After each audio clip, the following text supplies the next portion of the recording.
Başga garaşyp duran iş barmy? Diýip Nargiza Azatlyk radiosuna gurrun berýär. Nargiza Çağlar bagynyň direktorynyň indi terbiýeçileriň aýlyklaryndanam her aýda 200 manadyň tutulup başlanjakdygyny duýdurandygyny habar berýär.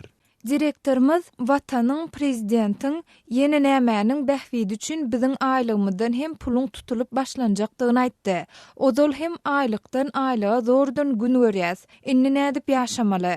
Diýip Nargiza Azatlyk radiosynyň üstü bilen türkmen häkimetlerine adamlary injilikden açyrýan möhüm soragy bilen ýüzlenýär. Aşgabatyň banklarynyň birinde hasapçy bolup işleýän ildeşlerimiziň biri de öz adyny aýtmazlyk şerti bilen agzalýan mesele bilen baglylykda Azatlyk radiosyna maglumat berdi. Onun sözlerine göre öňümüzdäki aýdan başlap bankyň süpürüji, garawul ýaly işgärleriniň zähmet haklaryndan her aýda 200 manat tutulur. Ol bu pullaryň hem geljek ýyl geçiriljek aýzy oýunlarynyň çykdyjylary üçin alynýandygyny aýdýar. Şol bir wagtda Taşowuzly ildeşlerimiziň Azatlyk radiosyna ýetiren habaryna görä 20 awgustda vilayatyň Taparmyrat Türkmenbaşy etrafynda bilim işgärleri, mugallimler çağırılıp, ýürüýte ýygyna geçirilip, onda awgustdan başlap aýlyklarynyň bir bölegini 2017-nji ýylda geçsek, aýzy oýunlary üçin bermeli boljakdyklary barada duýdurylypdyr. Yerli häkimetler ýygynaga gelenlere aýlygyňyzyň bir bölegini meýletin geçirýäniňiz barada şu wagtdan arda ýazyp tapşyryň diýip görkezme beripdirler.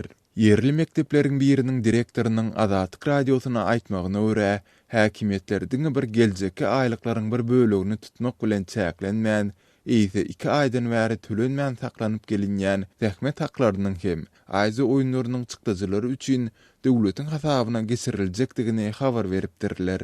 Azatlyk radiosy bilen habarlaşan mektep direktory ýygnagyň dowamında uly goh galmagylyň ýüze çykandygyny, hatda ýagdaýlaryň vilayatdan gelen resmiler bilen ýakalaşmak derejesine çelini baryp ýetendigini aýtdy. Yeri gelende bellesek ilatyň aýlyk haklarynyň bir böleginiň aýzy oýunlary üçin tutulup başlanjakdygy barada ýurduň dürli vilayatlaryndan gelip gowuşýan maglumatlary türkmen häkimetlerine resmi derejede tasdiklatmak başartmady. Ýöne belli bolsaýaly bundan öň hem aýzy oýunlarynyň çykdyjylary bilen baglylykda türkmenistanlylary goşa dyrnakda meýletin salgyt salnypdy. Ýakynda senagatçylar we telekiçiler birleşigi öz agza kärhanalaryndan aýzy oýunlary üçin meýletin görünüşde pul goldawyny bermeli diýip görkezme beripdi. Telekiçiler döwlet bilen baglaşan şertnamasyna görä her aý girdejisinden 50 000-den 100 000 dollar aralygynda pul geçirmäge mejbur edilipdiler. Munyň netijesinde käbir telekiçiler girdejiden beter ziýana galyp başlandyklaryny, netijede öz işlerini duruzmaly bolandyklary barada Azatlyk radiosyna gurrun berdiler. Türkmenistanda, hususan da Aşgabatda aýzy oýunlary üçin uly gerimli guruluş işleri alınıp barylýar. Bu oýunlar üçin niýetlenip 5 milliard dollarlyk olimpiya şäherjigi gurulýar. Ondan daşgary hem paýtagtda köçeleri we binalary awadanystyrmak işleri alınıp barylýar. Bu işler üçin döwlet büdjetinden çykarylan maliýe serişleri barada ilat köpçüligine hiç hili maglumat berilmeýär.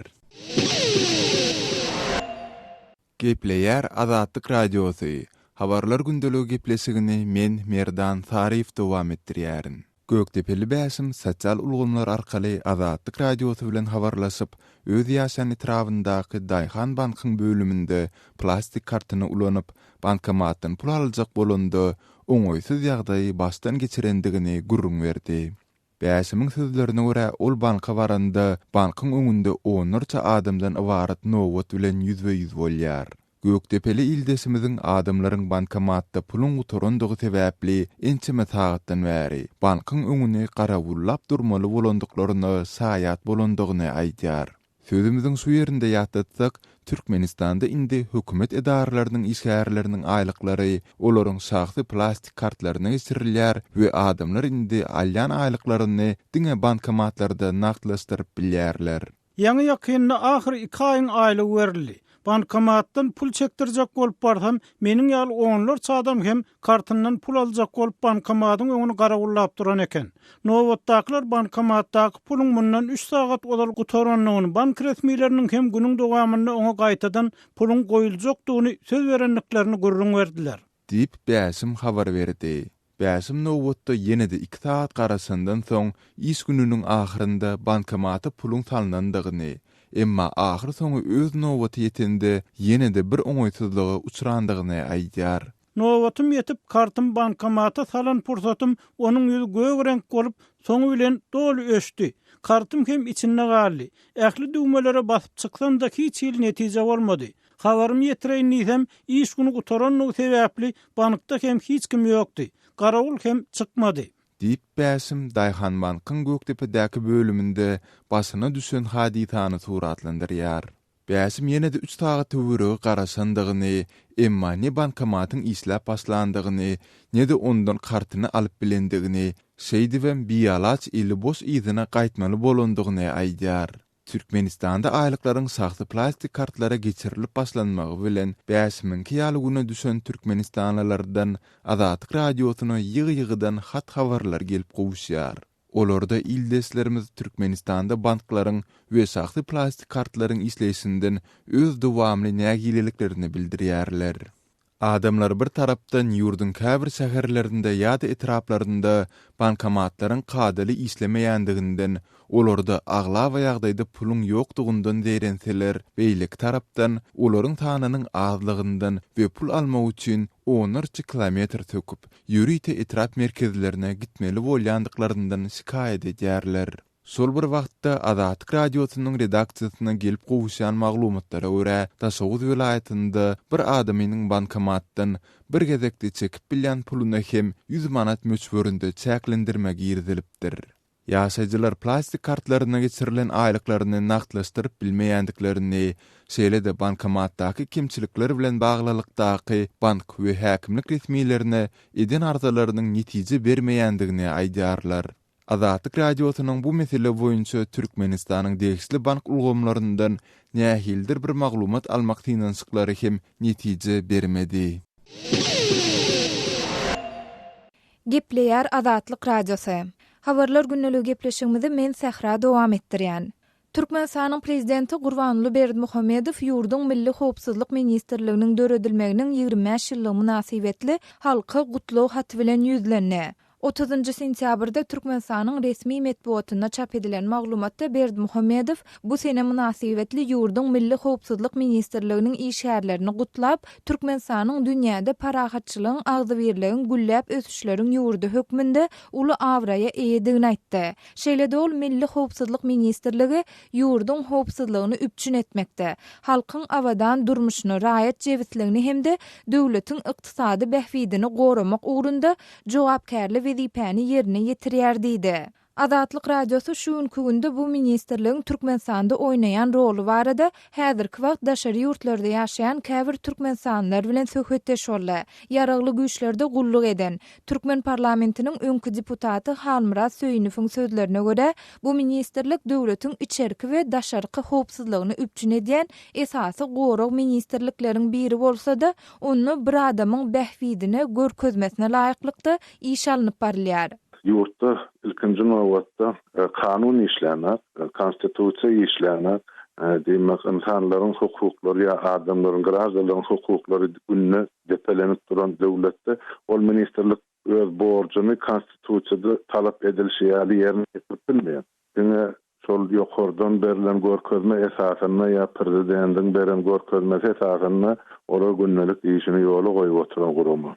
O taýda döwlet üçin ýa halk üçin halkyň döwletiň bahwidinden ugur alınıp edilýän iş ýok. O taýda diňe bir adamyň ýa şahsiýet kulturynyň hatyrasyna amal edilen iş bar diýip düşünýär. Diýip Halmyraz Söýünow aýdýar. Onuň sözlerine görä bu ministrlik ýurtdaky ykdysady ogurlyklaryň korrupsiýanyň öňüne almaga gönüktirilen gurama bolsa-da, muňa garamazdan bu meseleler gün geçdigiçe hassa mögüjeýär. Şeýle-de ol soňky 25 ýylyň dowamynda ýurtda müňlerçe adamyň günäsiz türmäge basylandygyny hem ünsü çekip şeýle diýär. Türkmenistanyň garaşdyrdyğı alany bar geçen 25 ýyllar bu guramanyň döwletiň halkyň öňüne bitiren hyzmatyndan döwleti halky ýumran ýykan hyzmaty has köp bolup durdy eden jenaýetleri.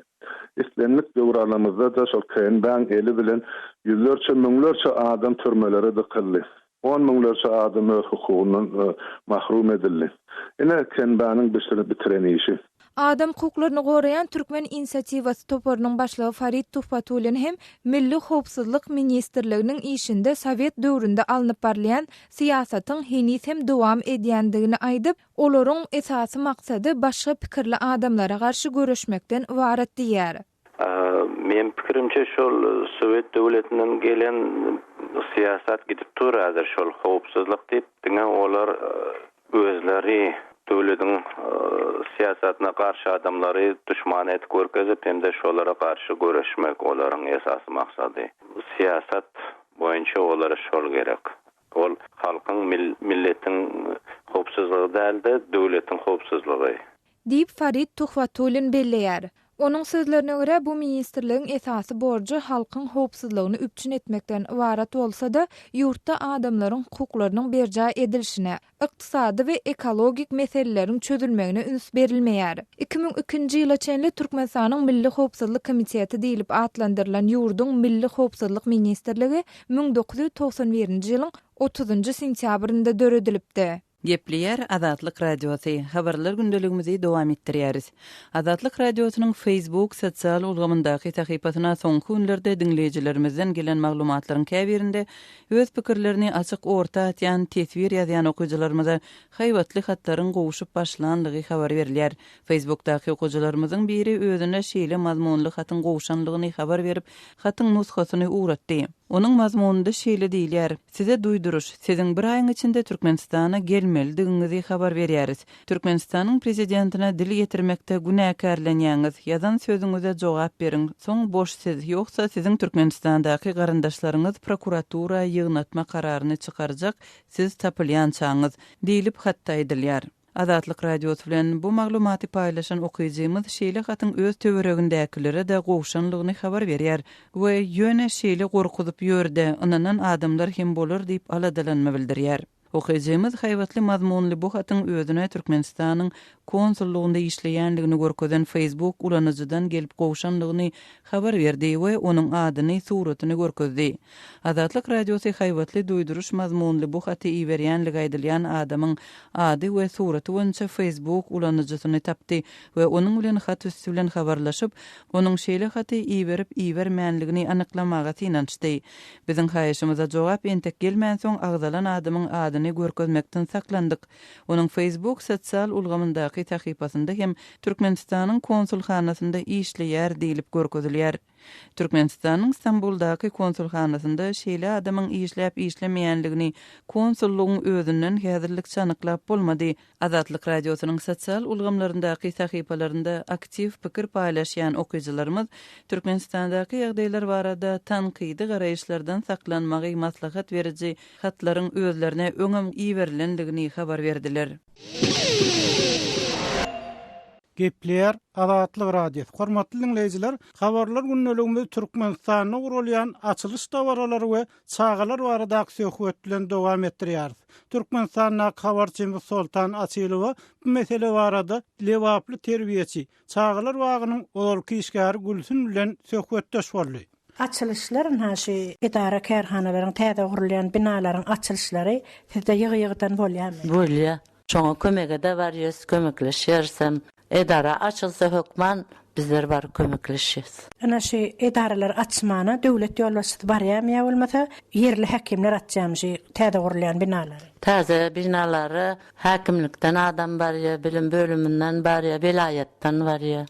Prezidentiňe köprüni açmana geldi, soňam suwuqdan açyldy. Şoňa bar gaýtdy şu.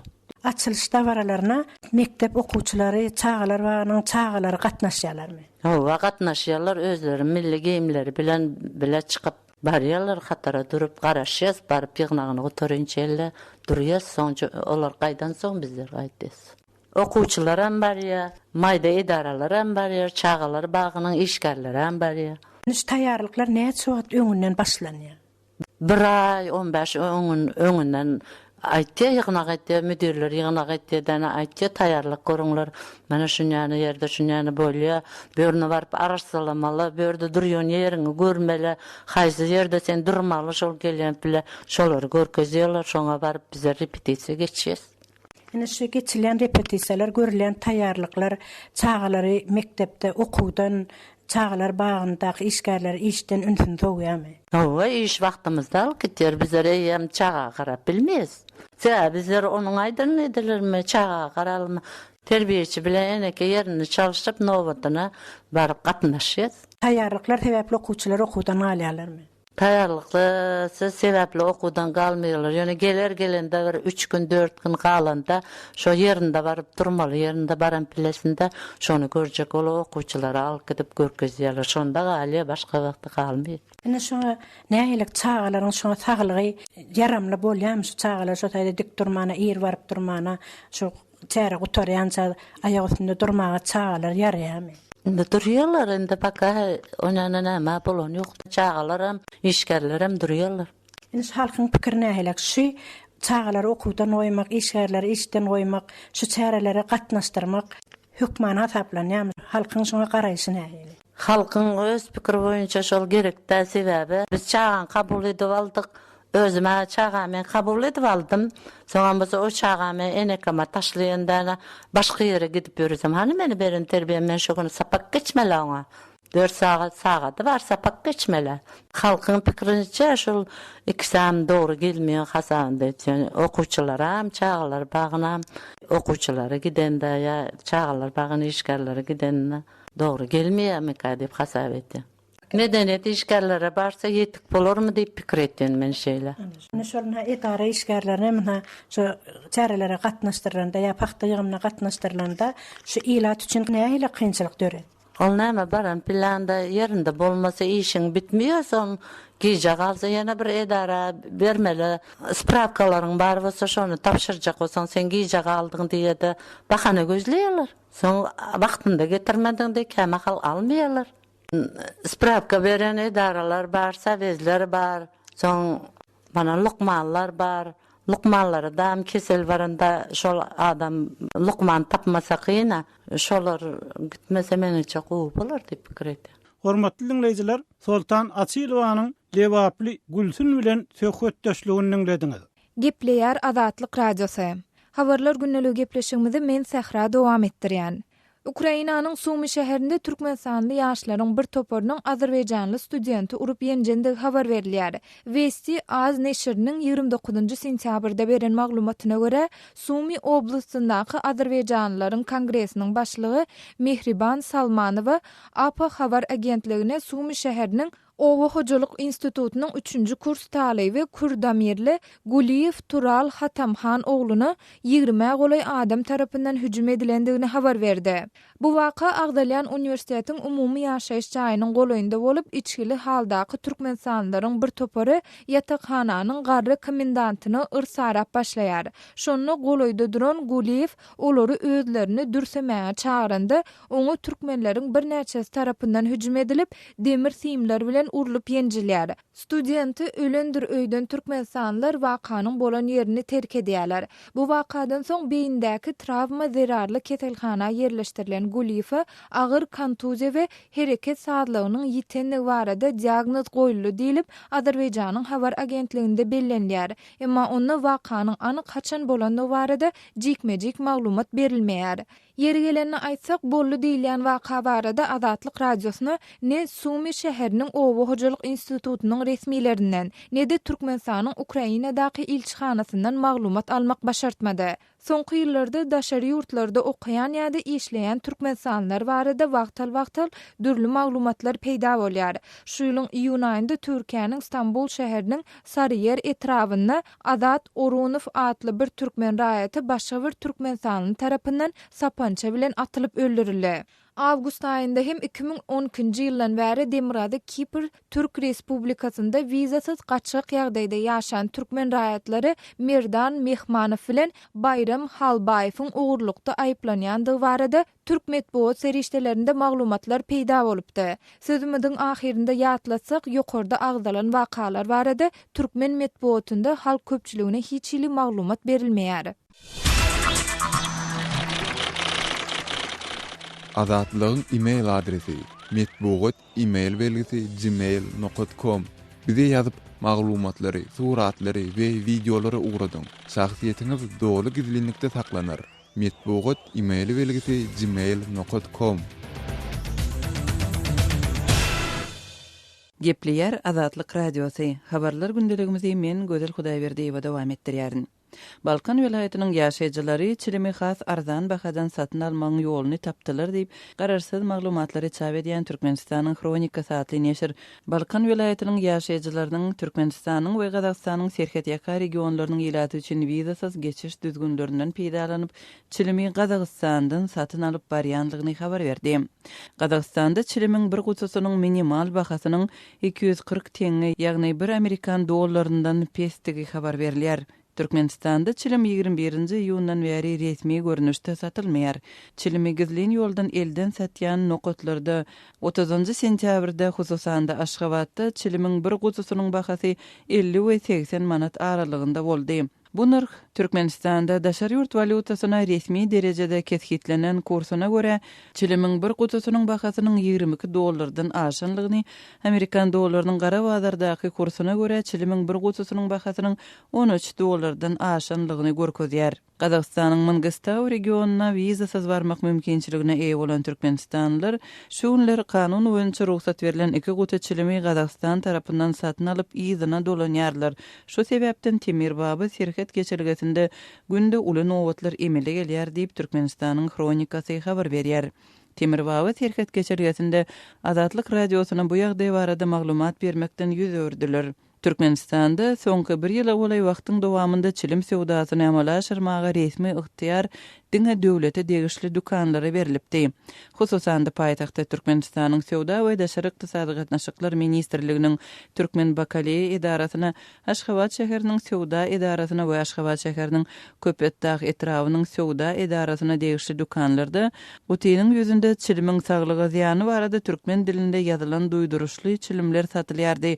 Olaryň bahasy 10-11 manat aralygyndady. 21-nji ýylda bu çilim sewdasy doly ýatyrylyp agdalan çilimler gizlin ýoldan çilim satýan nokotlarda peýda bolanlygyny we olaryň bahasynyň 40-45 manada ýetenligini, emma şol çilimleriň hem soňky 15 güniň dowamında doly ýitirim bolanlygyny Aşgabatyň ýaşaýjysy ýazyjy Aman Murat Bugaýew aýtdy. 2016-njy ýylyň 1-nji aprelinde Türkmenistana alınıp barylýan çilim önümlerine ýöriti döwlet aksiz belgileri girizildi. Şu ýylyň 1-nji iýulyndan başlap Türkmenistanyň territoriýasynda goşmaça resmi aksiz belgileri bolmadyk temäki önümleriniň sewdasyna gadagançylyk girizildi. Türkmenistanyň prezidentiniň fermany bilen girizilen bu çäräniň raýatlaryň saglygyny temäkiniň tüssesinden we temäki önümleriniň ulanylmagynyň netijelerinden goramak baradaky kanunyň Salgıtlar baradaky kodeksin we 2010-2016 ýyllarda çilimkeşlige garşy göreş boýunça planyň çäginde amala aşyrylýanlygy döwlet mediasynda habar berildi. Resmi maglumaty görä agzalan çäre döwletiň temäki we alkogol önümleriniň sewdasyny we dolanşygyny gadylaşdyrmak üçin kabul edilipdir. Türkmenistanyň hökümeti 2020-nji ýyla çenli ýurdy temäkiden doly azad etmek planyny elan etdi. Emma Türkmenistanlylar hökümetiň çilimkeşlige garşy göreşiniň diňe gadagançylyk häsiýetine eýe bolup, ýurtda çilimkeşlikden saplanmak üçin ilata medisina we sosial ýardym çäreleriniň geçirilmeýänligini aýdýarlar. Soňky aýlarda dören çilim gytçylygynyň çilimkeşleriň gadagançylykdaky nasa bir kanun temäki önümçiligine şeýlede saglyk üçin howply dürli serişdeleri çekmäge mezur edenligi barada dürli maglumatlar gowşýar. Gepleýär Azatlyk Radiosy. Hormatly dinleýijiler, şunuň bilen ýarym sagatlyk habarlar günneligimizi geçirip gutarýar. Sazlar kesmeden soň gepleşiklerimizi ýazgyda dinläp bilersiňiz. Azatlygyň tolkunlaryndan aýrylmaň.